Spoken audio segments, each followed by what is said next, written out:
welcome to Workplace Wednesday. My name is Elisa and I'm an associate in the Labour and Employment team here in the Sydney office of Squire Patton Boggs. As many of you would know, in Australia, an employee who is covered by a modern award or enterprise agreement, or who earns under the high income threshold, will have access to the unfair dismissal jurisdiction.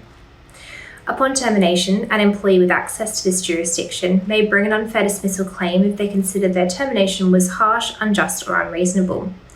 But what about where an employee is demoted? Could this amount to dismissal such that the employee can bring an unfair dismissal claim even if their employment has not been terminated? This scenario was recently considered by the Fair Work Commission. The case in question involved New South Wales Trains, who reduced the grade and pay of one of its shift managers following a disciplinary investigation. While the reduction in grade had no practical impact on the employee's duties, it did result in roughly a 10% pay cut. Interestingly, the power to reduce the employee's grade and pay came from an enterprise agreement and some relevant regulations. In response, the employee brought an unfair dismissal claim, alleging that he had been unfairly dismissed as a result of the reduction in pay and grade.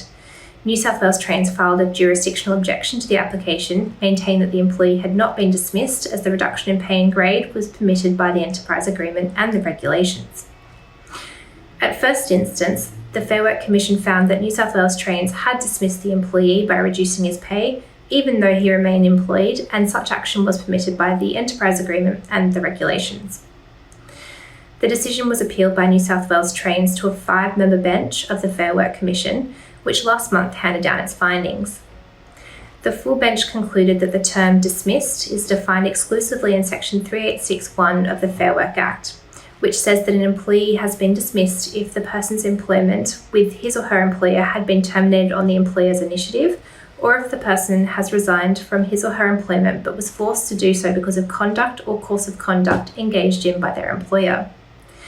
The full bench stated that it follows that a person who has been demoted but who remains employed by the employer has only been dismissed if the person's employment has been terminated on the employer's initiative within the meaning of Section 3816 of the Act. Where a governing instrument such as the New South Wales Trains Enterprise Agreement allowed an employer to demote employees as an outcome of a disciplinary process, this would not constitute a termination of employment under the Fair Work Act.